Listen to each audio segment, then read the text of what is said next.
किशनपुर गांव में प्राची नाम की एक औरत अपने बेटे कुणाल और बहू सुधा के साथ रहा करती थी। सुधा स्वभाव से बहुत ही कामचोर होती है और आए दिन काम न करने के नए नए बहाने बनाती रहती है, जिसकी वजह से अक्सर घर में कलह भी हो जाया करती है। अरे बहू, तुमने बर्तन क्यों नहीं किए? वो माँ जी, मेरी उंगली कट गई थी सब्जी काटते वक्त, इसलिए नहीं कर पाऊंगी। तो क्या हुआ, बर्तन तो कर ही सकती हो।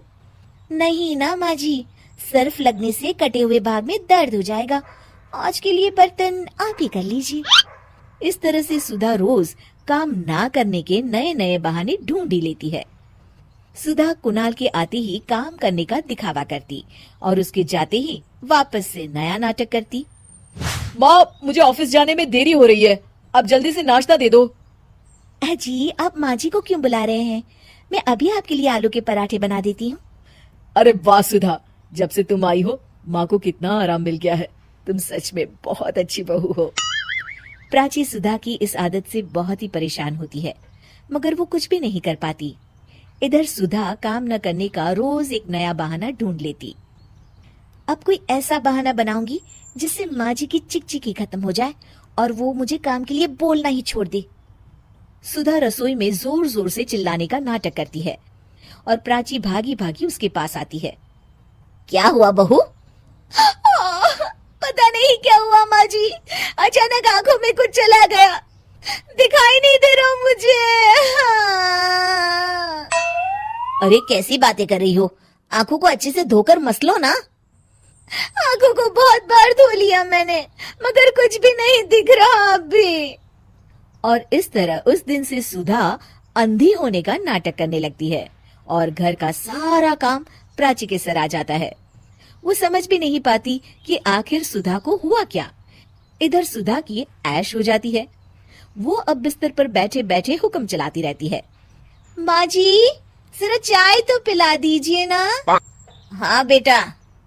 प्राची को शक हो जाता है कि सुधा नाटक कर रही है और वो अपने तरीके से पता लगाने की कोशिश करती है। प्राची घर में आई स्पेशलिस्ट डॉक्टर को बुलाती है।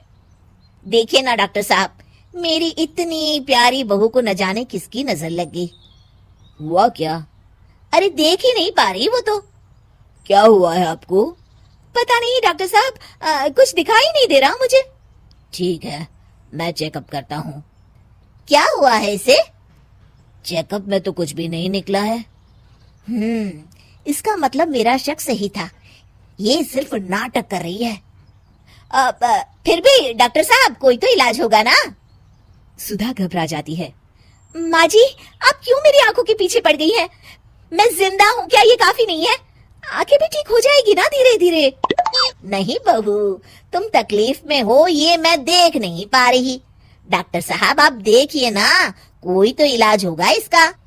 मुझे कोई इलाज नहीं करवाना, मेरी आंखें भगवान की मर्जी की वजह से गई है और उनकी मर्जी की वजह से वापस आ जाएगी। देखिए, मैं दवाई लिख देता हूँ और आप इनको क्लिनिक पर ले आना। डॉक्टर तो चला जाता है, मगर सुधा अपने बिस्तर से टस की मस नहीं होती और अगले कुछ दिन भी प्राची को ही काम करते रहना पड़ता है।